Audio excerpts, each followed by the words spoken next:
What? Damn it, আমি জানতাম এটা ঘটবে। তেজ আর সুধা ডেফিনেটলি সন্দেহ করবে যে ওই রিপোর্টটা আসল নয়, আর সেই জন্য ওরা ওই ল্যাবে ডেফিনেটলি যাবে আসল রিপোর্টটা খুঁজে বের করতে।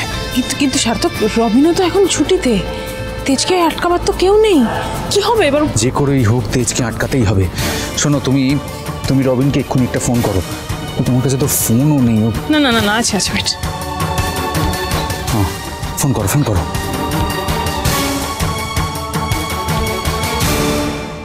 বাস, খবরটা জায়গা মতন পৌঁছে দিয়েছি, বাকিটা সামলে নেবে।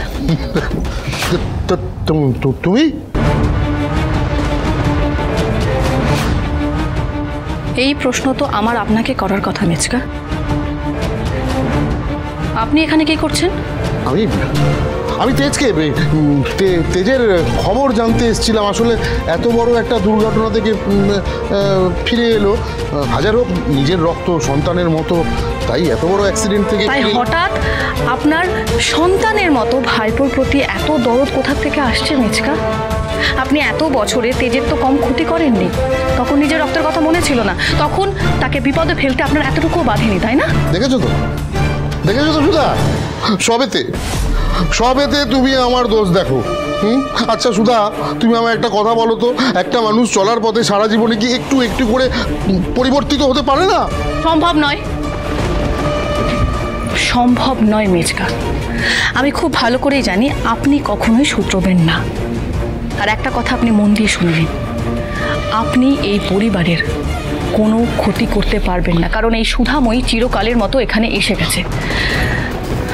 এর আগে আমি প্রাণ দিয়ে যেভাবে এই পরিবারকে আগলে রাখতাম, ঠিক একইভাবে তাই করব। তাই শুধু আপনি কেন, আপনার ওই প্রিয় আরেক ভাইপো সার্থক চ্যাটার্জি আর তার ইমন, কেউই এই পরিবারের কেউ কোনো ক্ষতি করতে পারবেন না। সুধা, আমি তোমাদের ক্ষতি, আরে আমি আর সার্থক এক নয়, আমি তোমাদের ভালো চাই। তাই তো ওই নিজের ভুল বুঝতে পেরে রোজ একটু একটু করে, জানো তো, একটু একটু করে প্রায়শ্চিত্ত করছি। আচ্ছা, বিশ্বাস করো। তাই তাহলে আপনি ঠাম্মির আদেশ অমান্য করে এই বাড়িতে না দ্বিতীয়বার পা রাখতেন না। চলে যাচ্ছি, আমি এক্ষুনি চলে যাচ্ছি।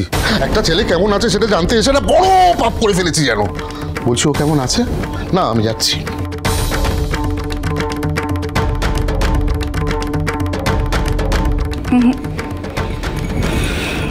মেচকা এমনি তেজকে দেখতে আসেনি, নিশ্চয়ই কোনো উদ্দেশ্য আছে।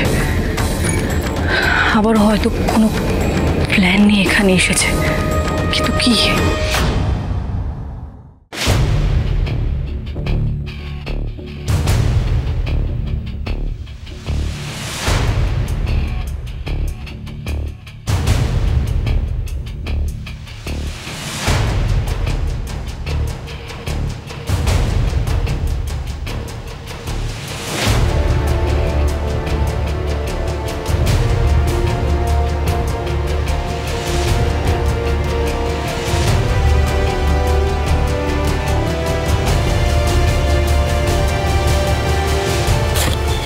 কত ফাইল খুঁজবো?